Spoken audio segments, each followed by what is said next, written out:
Simple.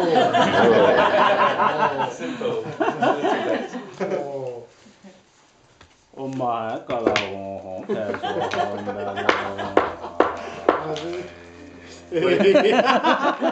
What's the purpose?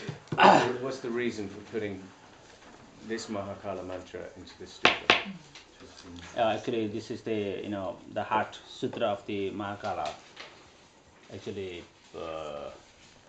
every deity has its own like mantras. Like the Avalokiteshvara has its like the Om Mani Padme Hum, and the Tara has like Om Tare Ture Tutare Soha, and the protector, the Mahakala, has also its own mantras.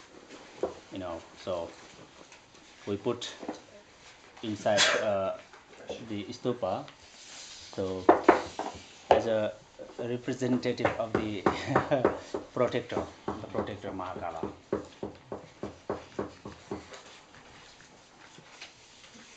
Make sense?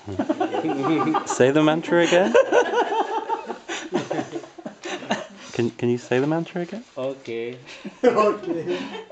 That's where it goes on for 2 pages. Mahakala hum pesoha bajara kawa hum pesoha bajara Mahakala.